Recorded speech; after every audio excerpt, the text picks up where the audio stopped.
News today to show support.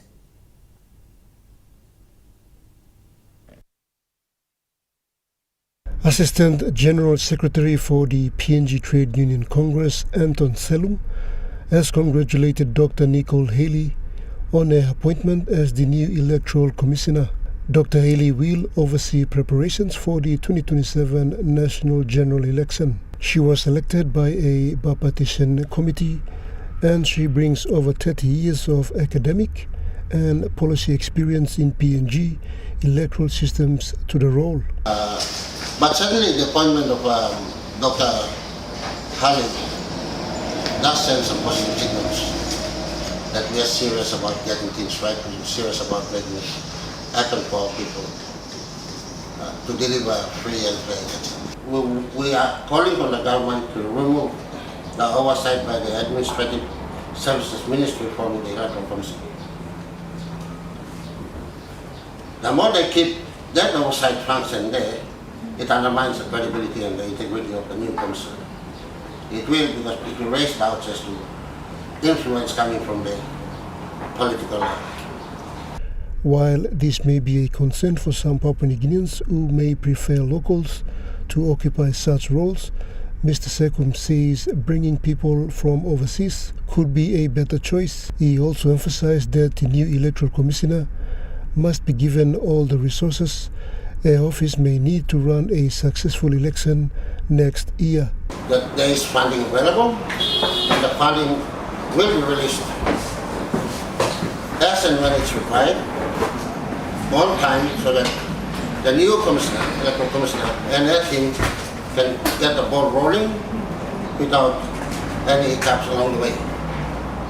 We don't want a repeat of 2022 where the funding for the national election was done in January of the election year. So if the funds comes out late, we may experience some of the experiences that that came after the declarations, and we all know that we're aware of the number of election petition cases that will be. Meanwhile, Prime Minister Marape, when announcing the appointment, highlighted key priorities for Dr. Haley's upcoming term, which includes upholding one person, one vote, transparency, and election integrity. Marape says the government is committed to providing the Commission with the necessary resources and policy backing to deliver a credible, fair, and safe election. Pakatambu National EMTV News. Meanwhile, Papua New Guinea Trade Union Congress remains neutral and will continue to act as a collective voice for employees. This was highlighted by its Assistant General Secretary, Anton Sekum, today.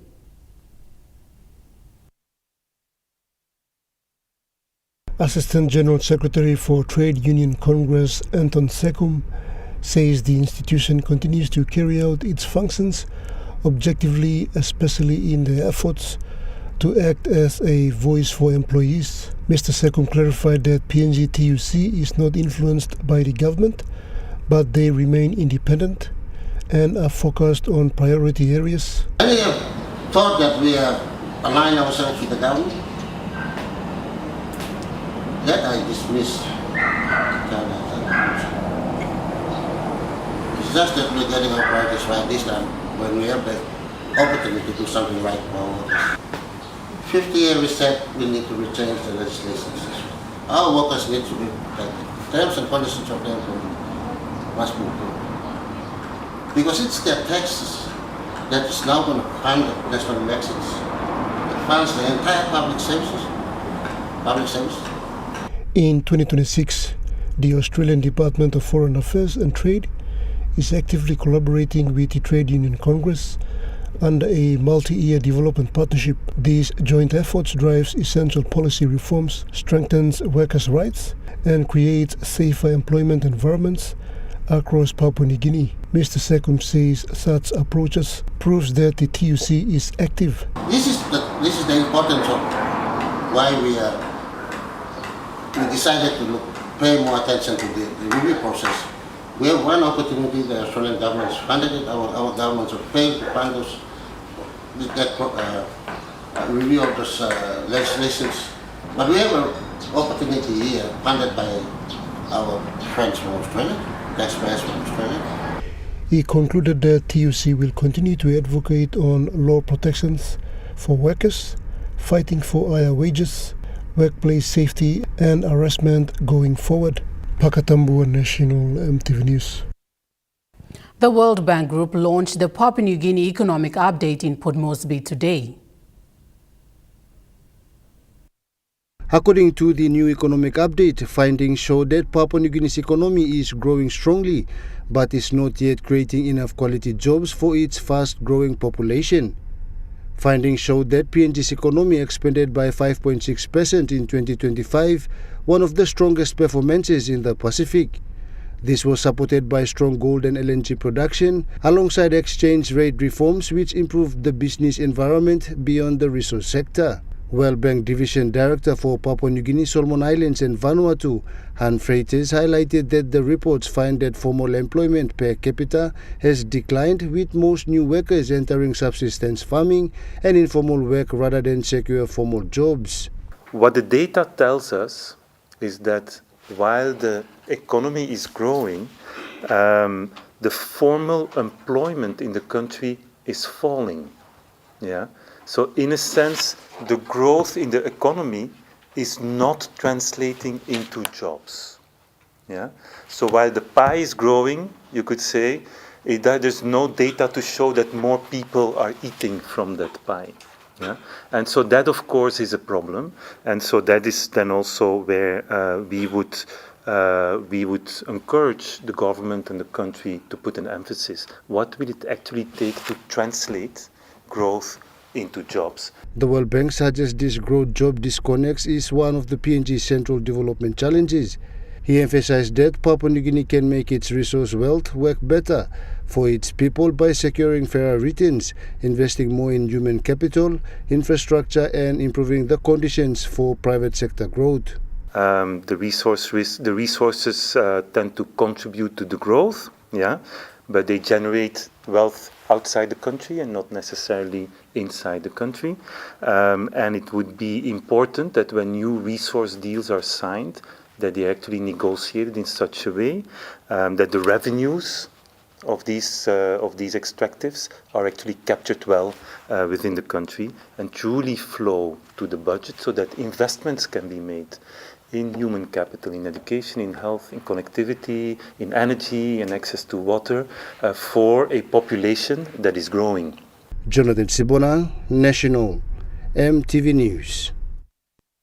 Meanwhile, the report identifies agribusiness as one of Papua New Guinea's most promising pathways for creating jobs at scale.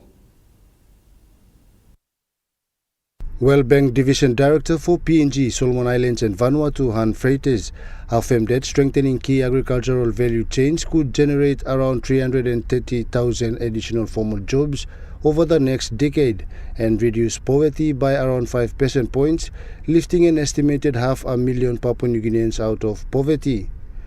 However, the report highlights inadequate infrastructure and weak human capital as key constraints to productivity growth and job creation.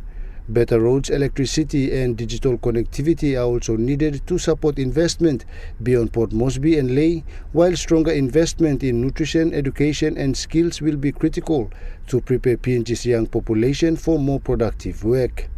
Jonathan Sibona, National EMTV News. Local landowners of Central Province are calling on their leaders to facilitate a discussion on the Papua LNG project. The landowners in Kairuku said the project is already causing division and disharmony in their communities. Representing the chiefs, Alian Ayahu says they are already facing disharmony amongst themselves at the community level. He says the project will change the landscape and traditional behaviors of the local community. Therefore, they request a meeting with the state negotiation team to discuss the matter. We desire clarification from the appropriate authorities and agents to execute thorough assessment and review towards our plight. Because we want this urgent matter to be addressed as soon as possible. Allen Ayahu was able to present a letter of request to Kairuku member Peter Iso Aimo. The letter was signed by Paramount Chief of Barai Kupuna Clan Abraham Hare, Sub-Clans Kivor Pokina Chief James Pau, Kivori Chief Kamila Aihi, Hohorupaka Chief Gabriel Honeha and John Oa. They are now requesting an immediate meeting to solve their issue. Moreover, Iso Aimo then visited the area and got an aerial view and scope of the area to present it to the National Executive Council. Aerial inspection out onto our reefs, the Musgrave, and go further up to Chiria or Yule Island and come back because I want to understand the actual distance in nautical miles. He also assured his people of Central Province that they will ensure the benefits reach the rightful people and encourage them to do better investment when the Papua LNG commences. Charlie Dumavi, National EMTV News. Western Highlands Provincial Police Commander Chief Superintendent John Sagom highlighted that the rapid growth of businesses in Mount Again has brought economic prosperity but also new challenges for the local police. PPC Sagom emphasized that while the flourishing business environment is a positive development, it requires the police to adapt their strategies to effectively safeguard property and ensure public safety. Development come and bring plenty opportunities. There are good opportunities and there are bad opportunities inside the community, believe me. So what the police do and give him challenge to me. How we can strategize well, no securing more property. Yeah, you building property, but then give me some challenge. Now look out them gate blue, now look out them cover blouse, now look out them artwork where you put him lawyer. So I have to increase my capacity also, now protect him and securing property blue as well. Sagom added that the role of the police is not only to protect businesses and their assets, but also to maintain public order and support safe mobility throughout the city. PPC Sagom also thanked the provincial government and the Mount Again City Authority for their support in improving mobility, which has strengthened police efforts to create a safer environment for everyone in the province. Both Mount Again City Commission and under the leadership of our Honorable Governor, they have supported the police well. He further appealed to the general public not to bring harmful substances into the city. Mila Kapil, local man, Mary, you come inside the city for different levels and different space. To have respect for Mount Again, the third city of this country. Sagom stated that under his command, the police will face these challenges head-on and ensure everyone's safety and security is guaranteed. Police will be here to protect the safety, security of everyone regardless. The business houses, the banks, or national company, or leaders in the community. He concluded by assuring the citizens of Western Islands that the local police will give their best effort to address these challenges in the province. Will I give him this confidence? What the policeman and many officers from the province that your local police will continue to make sure that we give our best shot of policing inside the city and the province as well. Edward Luke, National EMTV News, Mount Again. National EMTV News continues after the break. Stay with us.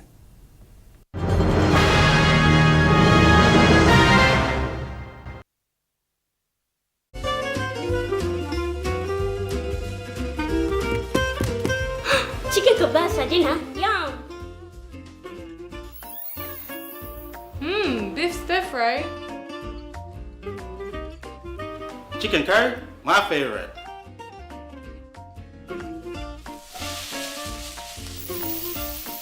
Kebabs for you, Yum. stir fry for you, and chicken curry for us. Magic in every meal, one cube at a time. Hello, everyone.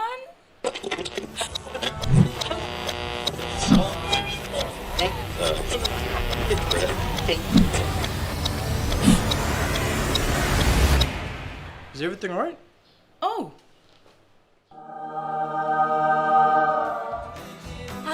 Yes. Everything's all right. All right with Roots. Make it right with Roots. Remember the joy of playing with your toys as a child? At Morning Plus, we believe that every small business deserves a chance to build and grow. That's why we offer asset financing.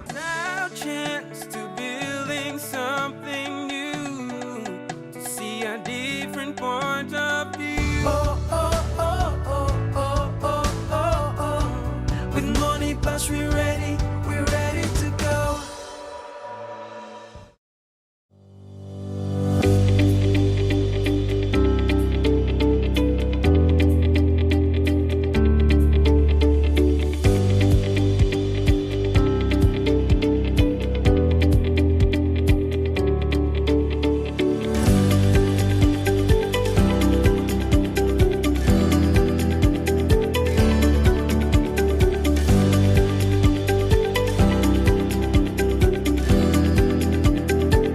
Welcome to the Law Asia Environmental Conference, taking place in Port Moresby from August 19 to 21. This is the first conference of its kind in our region, bringing together judges, lawyers, academics, and environmental experts to discuss the environmental rule of law and its importance for our future. Join us in Port Moresby this August for the Law Asia Environmental Conference. Together, we can shape a stronger, more sustainable future for Papua New Guinea, the Pacific, and beyond. Register now at Law Asia Environmental Law Conference 2026. EMTV brings to you a fresh new talk show program in 2026. Watch our exclusive interview with special guest, Honorable James Marape, Prime Minister of Papua New Guinea, as we discuss government programs and projects since 2019. Walk by Talk, coming soon on EMTV. You're watching National EMTV News. 645 prohibited items were burned today in a destruction exercise coordinated by the Office of Censorship.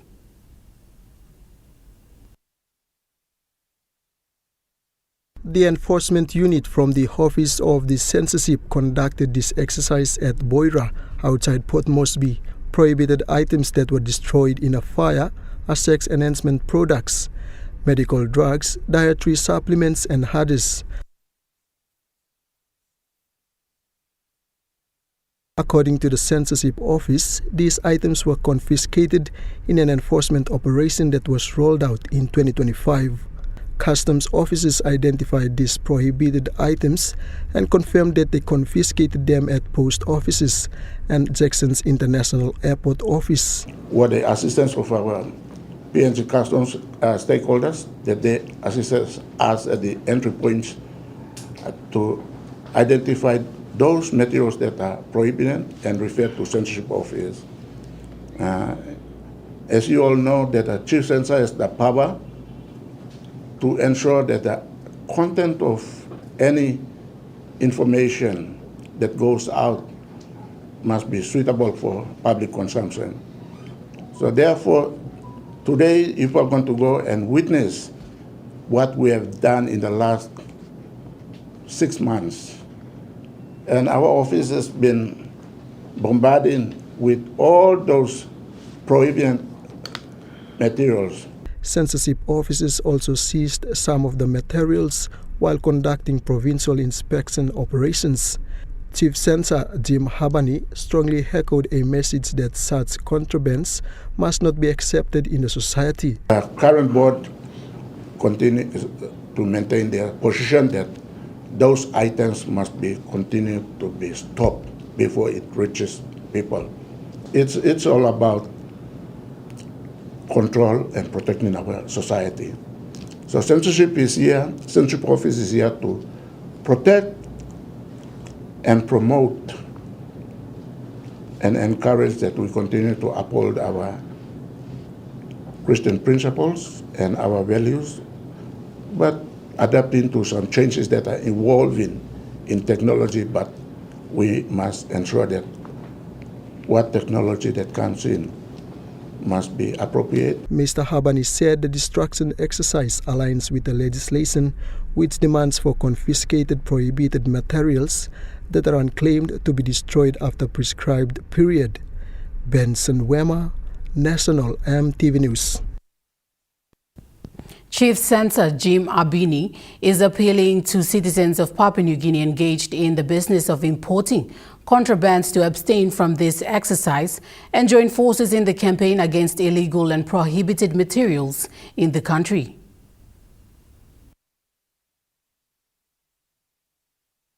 Chief Censor Abani addressed media today on the increase of illegal materials imported to the country. Mr. Habani noted many have been purchasing such items online, and it's a challenge trying to ensure that these materials do not reach the source of the country. We all have to continue to maintain. So therefore we are now stopping all those things, and we want public to help us instead of going online and ordering. You can go online without us knowing. You can go online to order.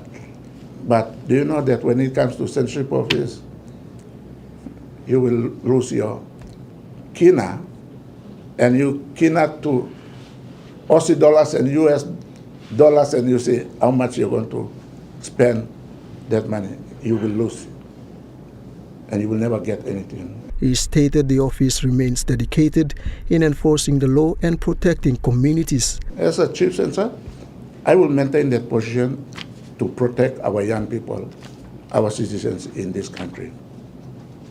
This direction. So we are working more closely with the NICTA to ensure that we implement that, and the work is progressing.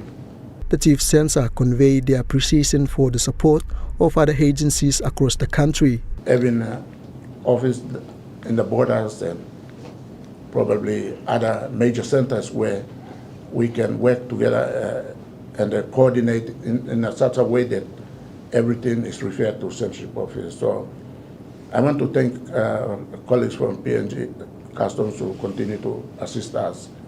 And office that's derived from the PNG Customs, so they know their roles and responsibilities. Benson Wema, National EMTV News. The Department of Community Development and Religion, Mama Bank and the Center for Excellence in Financial Inclusion signed a memorandum of understanding today to provide financial literacy training and banking access to rural mothers. It is the government's responsibility to provide financial literacy programs at the community level, especially for individuals who do not have the opportunity to pursue further education. This partnership will enable SEFI and Mama Bank to help rural communities gain access to banking and know how to create business opportunities for themselves. So what the government is doing is we are parking about 200,000 under Mama Bank and 800,000 under SEFI.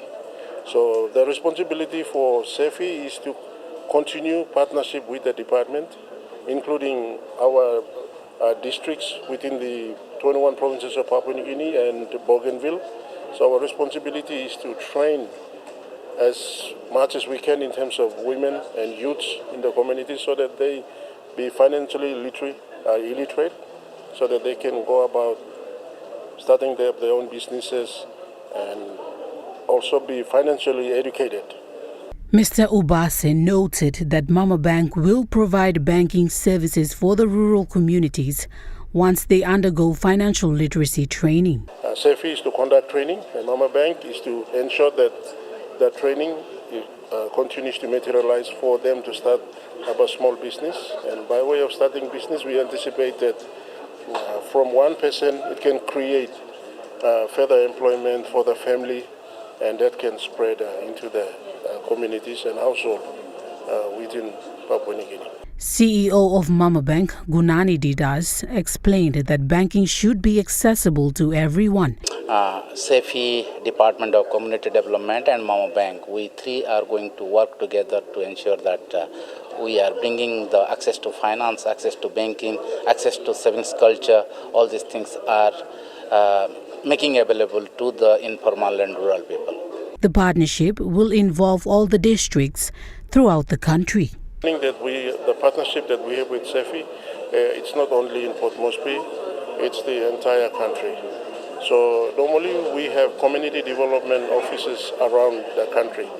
So normally it depends on the district itself that need to run training in terms of financial literacy. They request. Based on the request, we go to the district and we coordinate with the districts. They select individuals to come and participate. Secretary for the Department of Community Development and Religion, Jerry Ubase, says the financial literacy training program mainly focuses on youths and mothers in rural communities. This is a significant Mr. Ubase said once they complete the training, they can go back to their communities and educate others. Complete the training, they can go back and educate others, and by way of educating, they know their financial responsibilities, so they can start up something, maybe become a future entrepreneur for them to grow and be self-employed within their own district. He explained that the department works in collaboration with the districts to conduct financial literacy training. Especially the member of parliament for the particular constituent or electorate, if they want us to go and conduct training with their DDAs, then we normally do that. But right now we are targeting those districts where Community Development Center is located. That's because we have office there, so we coordinate with the districts so that we go there and run training in the Community Development Center. So we are targeting those areas only, but that doesn't mean that it's not open to any other districts in Papua New Guinea. They have the right to get in touch with us, and we can always, with partnership with CEFI, we can always get the training to them. CEO for Mama Bank, Gunani Didas, highlighted that the 200,000 Kina startup capital is for 5,000 mothers. Yes, it is 200,000 for 5,000 mothers in basically in Central, NCD and Gulf Province, and then we will be going to other locations also. Yeah. This one-year MOU between the Department of Community Development and Religion, CEFI and Mama Bank will enable financial education and banking in rural communities. The construction of Kingibi Level 2 Hospital in Day District commenced yesterday by contractor Peak Builders in the Kingibi Mala local level government area. The 6 million Kina project is funded by the Australian government through its aid program for the people of Day District. According to the procurement committee, the Kingibi Level 2 Hospital will include an outpatient department, labor ward, pharmacy, operating theatre, staff residential areas, patients' admission rooms. The hospital will serve the Kingibi Mala people, including Munglamp and Kotnatiki LLG, as well as neighboring communities in Jiwaka province. Community leader Nopi Bag expressed his gratitude for the project and was pleased to allocate land for the hospital, noting that residents have been waiting a long time for such services. This black ground and little ground where me losing long service he can inside the community. So me losing this black ground when more people belong to see. All he can kiss him this service inside long area below me. Me as a leader here, this black plus you can look him plus where me plus away losing wrong. Me play humble, me plus stable safe. Me play need him this service so I'm come through Lumibla. Another community member, John Rank, shared similar sentiments, expressing that living at the border of Western Islands and Jiwaka province often leaves them behind in accessing basic services.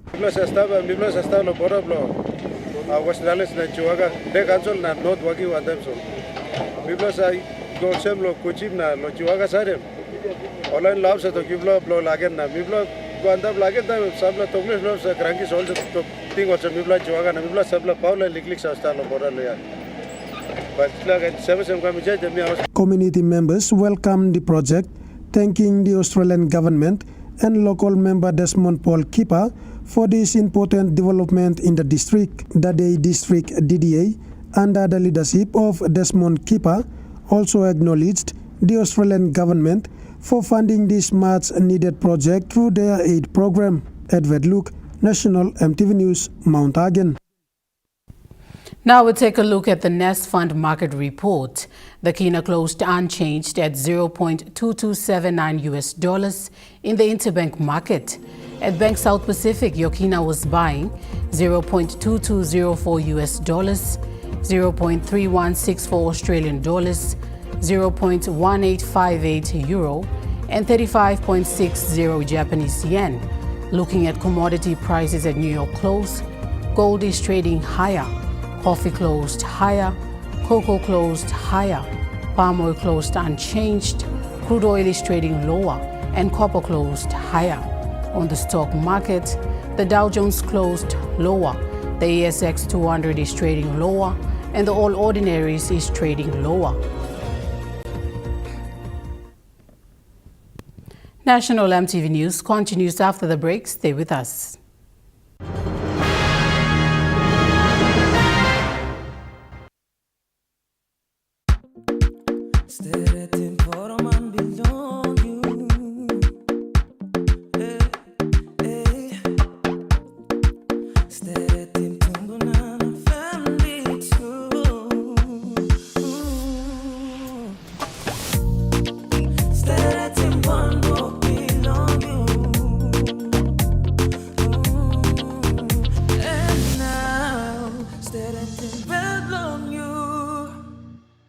Dear son, you ask me how I live such a good life. Yes, I've had some good luck, like the day I met your mother. But it wasn't always that way. I've made some good choices too, like working hard and keeping my super with NASFAN. They looked after it for me, which meant I could concentrate on looking after my family. Living each day, knowing that when the time came, I'd be ready for tomorrow.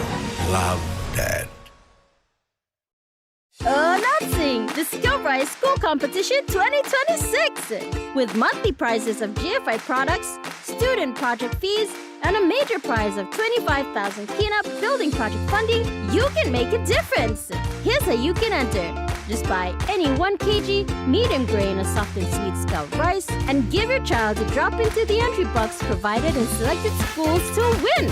Terms and conditions apply. Skill-Rise. And by you like it. Ready for the world, so is your Teaser Visa card. Visa keeps you moving wherever you go, Papua New Guinea or abroad. Seamlessly pay for travel, dining, online shopping. Easily access your funds and instantly track your expenses. Every tap comes with security, trust, and peace of mind. Unlock the world of possibilities. And it all starts with the new Teaser Visa card. EMTV is proud to announce that we are now offering tower rental spaces on the tallest tower in NCD and Central Province. Our new 80 meters television broadcasting tower proudly boasts an improved structure durability. It is versatile and suitable for various communications and broadcasting needs. It has a high internal load capacity, supporting multiple antennas and technologies simultaneously. This is your opportunity to optimize your transmission signal for wider coverage and extended reach. For co-location information, call 7723-3484 or email engineering@mtv.com.pg. MTV, your number one to watch. You're watching National EMTV News. 14 volunteers in Morobe Province underwent a week-long induction to become certified volunteers in the health and education sectors serving their communities. The National Volunteer Service is mandated to recruit, train and place skilled volunteers in underserved communities across Papua New Guinea. According to the National Volunteer Service's longest-serving volunteer and trainer for the week-long induction, Oyafayavi, the training was about sharing information. He said the week-long pre-service orientation provided capacity building for the volunteers. This training is all about sharing information. Mostly we went through the volunteer management division, runs programs on building the capacity of the volunteers. Mr. Yavi said these volunteers belong to Batch 20 but were not new to the service program. He said they have been in the system and were to be re-engaged and reassigned to the communities they had previously served. Go back and continue from where they have started. And it is also the request of the community that they want to continue, and also the heart that they have to serve their communities. The National Volunteer Service Management commended the services provided by the volunteers as they are essential to local communities. The 14 volunteers in Morobe province were certified recently following the conclusion of their pre-service orientation and are now ready to serve the rural population in their province. Amanda Ilaitia, National EMTV News. A total of 66 village court officers from the Wampara and Salamua local level governments of the Huon Gulf district in Morobe province are undergoing a 3-day training session to perform their roles and responsibilities diligently and effectively in their communities. This training will bridge the gaps identified in the village court system, generally improving the law and justice sector in Morobe province. Morobe Provincial Liaison Officer for Village Courts and Land Mediation, Ringwaku Cedric, said the province is faced with many challenges. Among these are the geographical setting of the province, a lack of communication down to the district and village levels, and the absence of a functional data registry. In the last week, we conducted DOIC and patrol officers workshop. Cedric said the Department of Justice and Attorney General is now focused on reviewing and inspecting the village court officers, as some of their terms have expired. The training is the first step toward reaching the communities by uplifting the officials and empowering the village court system. After completion of this important activity, now we're into the next phase of activity, which is the training of the village court officers. Mr. Cedric commended the Australian Law and Justice Partnership through the FET arrangement for its continuous support in funding such important training. Opening the workshop, Huon Gulf District Administrator Andrew Namuesh urged the village court officers to uphold the rule of law in the pursuit of justice.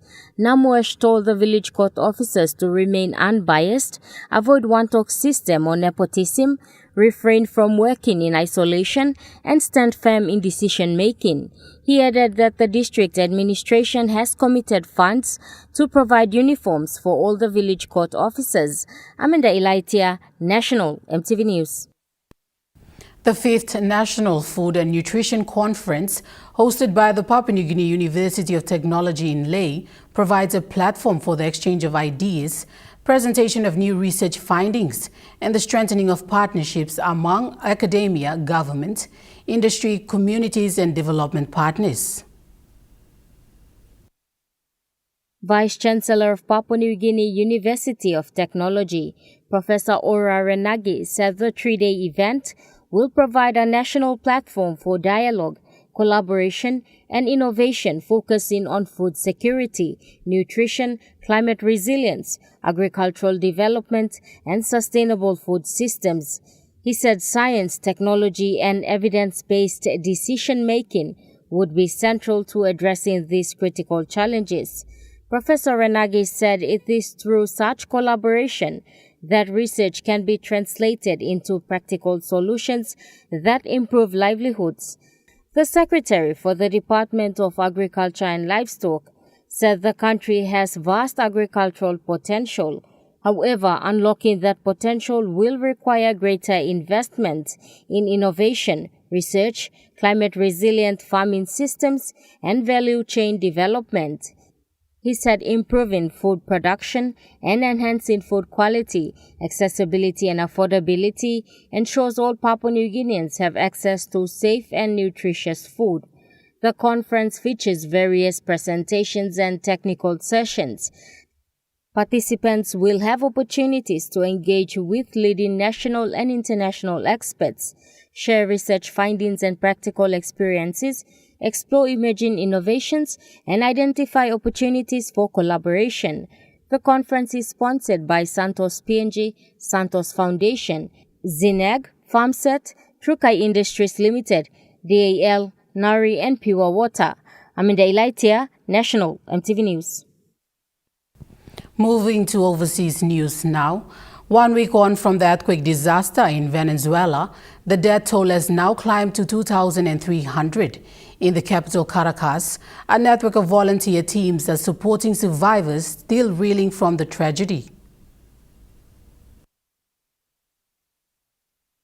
The largest park in Caracas has been transformed into a centre for humanitarian aid. These are tents for medical and first aid to help those injured. Over there are collection and drop-off sites for people to donate goods to those impacted, but also for NGOs and organisations to collect supplies which they can take to remote areas or places that have been really badly affected. But what I'm about to show you is just the tip of the iceberg of the housing crisis that will follow here across Venezuela, because this park also has hundreds of tents set up for those who have been displaced by this natural disaster.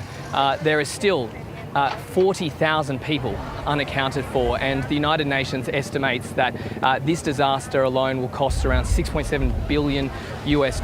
Now, there are thousands of international aid workers that have come to Venezuela to help, including about 1,000 from the United States, and their help is going towards sites like this, organising and providing aid. There is even a spot to give pets their food. 700,000 tonnes of aid has also been sent to the country, and they'll need that for the weeks and months to come, because while the official homeless figure from this natural disaster is 16,000, the reality is that will be much higher, just like the death toll, because there are still so many buildings that haven't been searched and bodies that need to be recovered. Now, there has been a lot of criticism at the Venezuelan government in recent days with accusations of limiting not just international press or local press, but also international aid organisations from reaching some of the worst affected areas. And there's been criticism of the government's disorganised. The US and Iran have held indirect talks in Qatar as they try to reach a long-term peace agreement in the Middle East. Officials from the US and Iran are not meeting face-to-face in the Qatari capital, Doha, after another weekend where both sides exchanged fire across the Gulf. But they are both speaking to mediators in Qatar about things such as the reopening of the Strait of Hormuz. And the US President Donald Trump says progress is being made, including on some of the more difficult issues in their relationship. Denuclearization of Iran is moving along well. They've had very good meetings, and we'll see. We hit them very hard for 3 nights, as you know, but we're getting along very well. Donald Trump is always keen to talk up the prospect of a deal. He's done that time and time again over the course of the last few months. And even though this memorandum of understanding is now in existence, it's been signed by Donald Trump and the Iranian president, and it sets out this period of 60 days of further negotiations. Iran insists that progress is not being made, and that's because it says the US hasn't done enough to hold up its side of the bargain. Without that interim deal being fully implemented, Iran is saying it won't even deal with some of those more difficult issues, such as the future of its nuclear ambitions. Here's the Speaker of the Iranian Parliament, who's also the chief negotiator for the country, speaking on State TV. At the moment, we are coordinating and holding discussions to ensure those conditions in MOU are fulfilled. I'll explain further later. Until those commitments are in place, we will not move on to the remaining provisions at all. So what are some of those conditions? We know that Iran desperately wants to see some of its frozen assets thawed as part of any progress to prop up government coffers, and it has been raising that issue with Qatar, given the Qatari government holds some of those assets. But the conduct of Israel is also crucial here, with the Iranian foreign minister responding to some comments from Israel's defense minister in a post on social media after Israel Katz said that Iran's supreme leader Ayatollah Moshtaba Khamenei was still going to be a target for Israel. National MTV News continues after the break with Trukai Sports. Stay with us.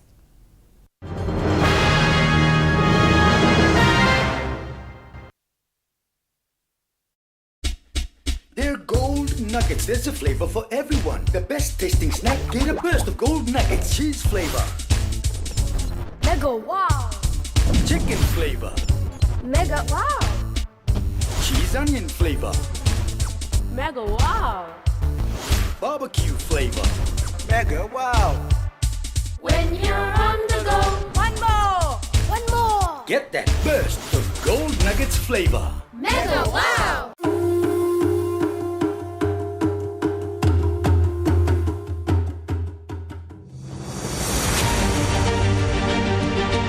40 years ago, Dated PNG began with a vision to connect Papua New Guinea through technology.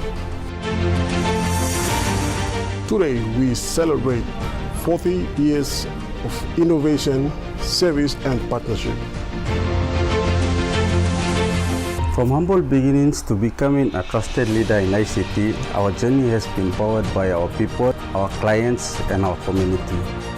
As we honor the past, we look forward to shaping the future together. Happy 40th anniversary, Dated PNG!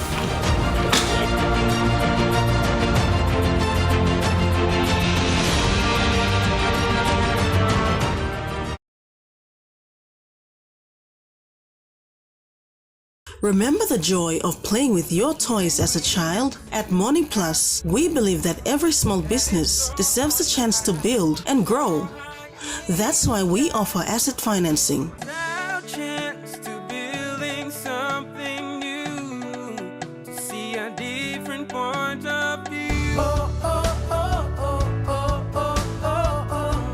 With Morning Plus, we're ready to go. Hello, everyone.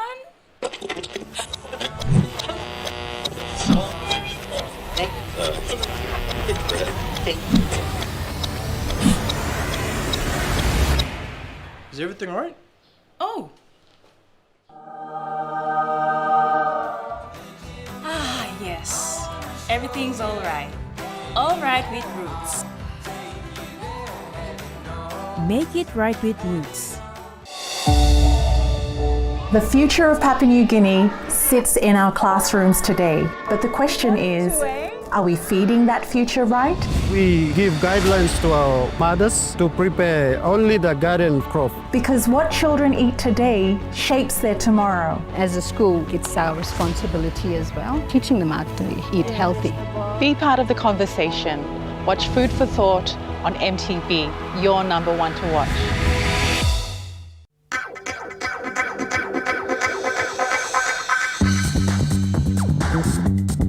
Trukai Sports.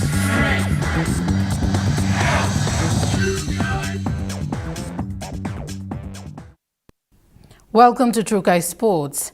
Cricket Papua New Guinea League Cricket Smash competition is currently underway for Southern Region, developing young cricket talents in Port Moresby. The League Cricket Smash competition for Southern Region is currently taking place at 3 different villages in NCDC. The Cricket Data System and Development Coordinator, Helai Willie, gave an update on the competition. The competition is hosted separately by the 3 villages with their own teams. Willie says the League Cricket Smash is a grassroots initiative developed to get children involved in cricket and to develop cricket talent in the country. Charlie Dumavi, Trukai Sports. Trukai Sports continues after the break. Stay with us. Trukai Sports.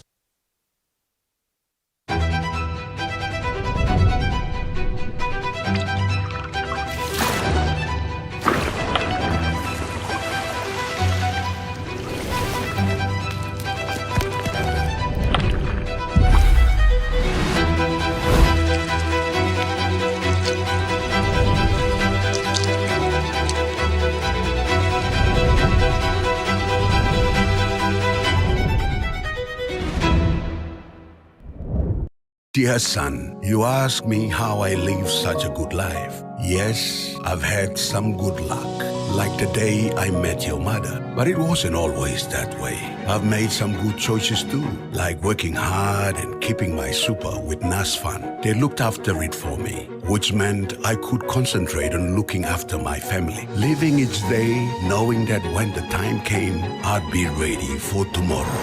Love, Dad. Announcing the SkillRise School Competition 2026! With monthly prizes of GFI products, student project fees, and a major prize of 25,000 Kina building project funding, you can make a difference! Here's how you can enter. Just buy any 1 kg medium grain or soft and sweet Scout rice and give your child a drop into the entry box provided in selected schools to win. Terms and conditions apply. SkillRise, and by you like it.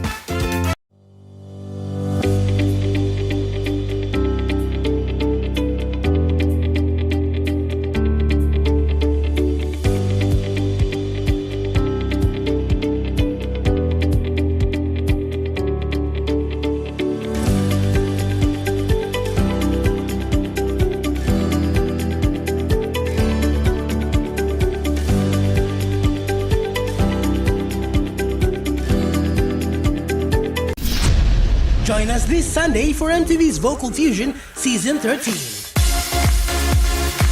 Get ready for an electrifying showcase of incredible talent as we bring to you all the excitement and highlights of Day 2 of the auditions. Tune in this Sunday, 5th of July at 7:30 p.m. MTV's Vocal Fusion Season 13. Only on your number one to watch, MTV. Hello, everyone.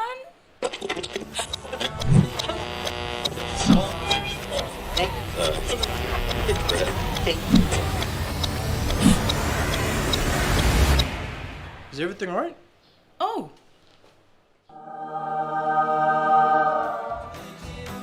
Yes. Everything's alright. Alright with Roots.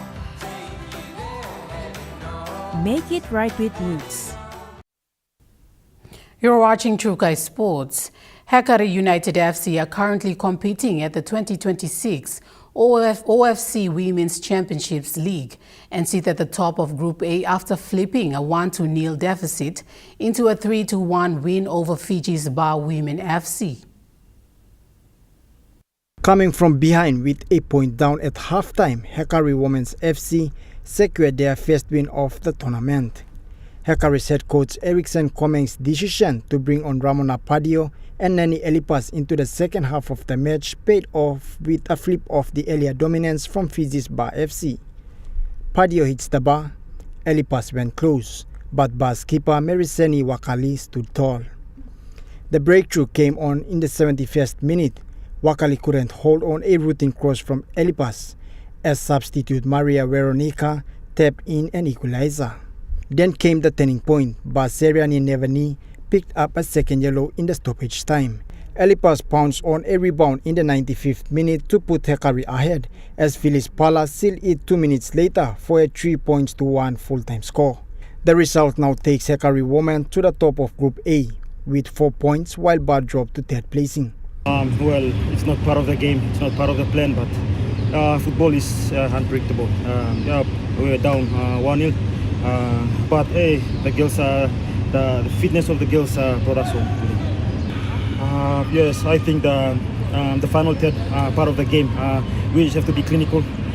We had some couple of chances in the first half which we didn't score, but I think I'm proud of the girls because what I wanted, play as a team, they did it in the second half and we came up with 3 goals. Charlie Dumavi, True Guys Sports. That ends True Guys Sports. The Morning Plus weather report is next. Stay with us. True Guys Sports.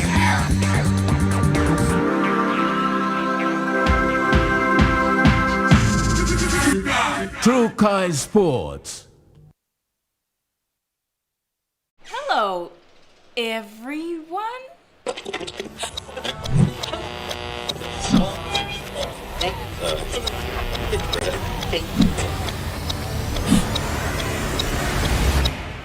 Is everything alright? Oh.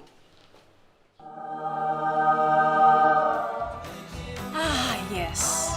Everything's alright. Alright with Roots. Make it right with Roots.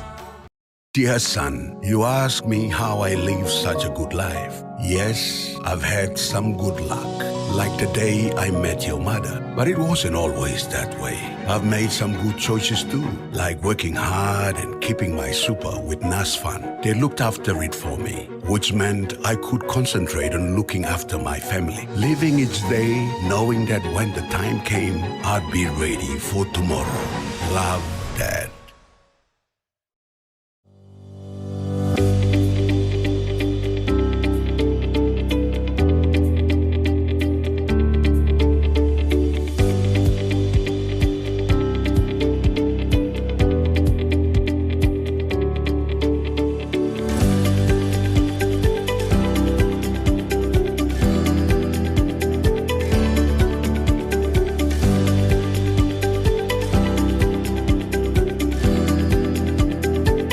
Welcome to the Law Asia Environmental Conference, taking place in Port Moresby from August 19 to 21. This is the first conference of its kind in our region, bringing together judges, lawyers, academics, and environmental experts to discuss the environmental rule of law and its importance for our future.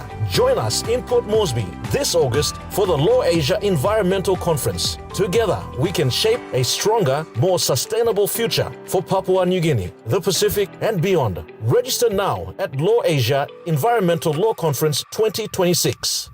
But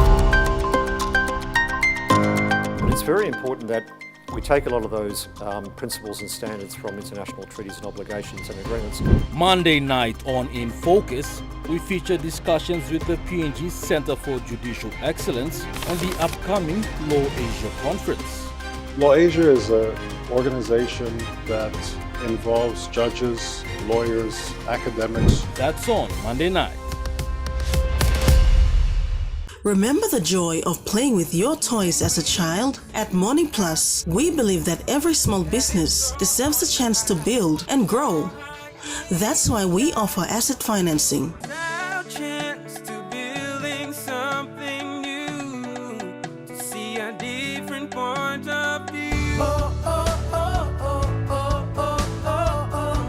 With Morning Plus, we're ready to go.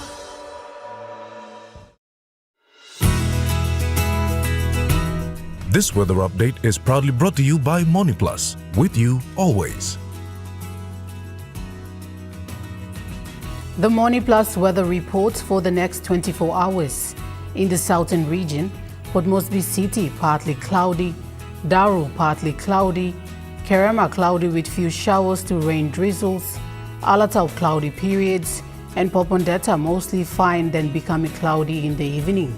In the Momase region, Lay City partly cloudy, Madang mostly fine to partly cloudy, Wewak partly cloudy with chances of some showers, and Vanimo partly cloudy with brief showers.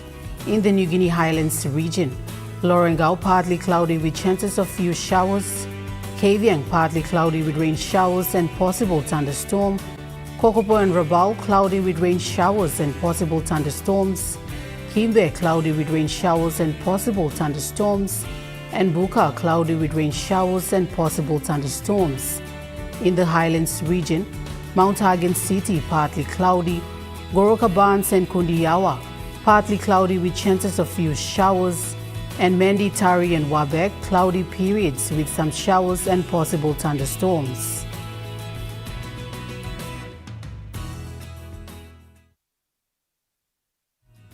The weather update was proudly brought to you by MoneyPlus, with you always. And that wraps up the news, sports and weather for Thursday, the 2nd of July, 2026. From all of us here, pleasant viewing and good night.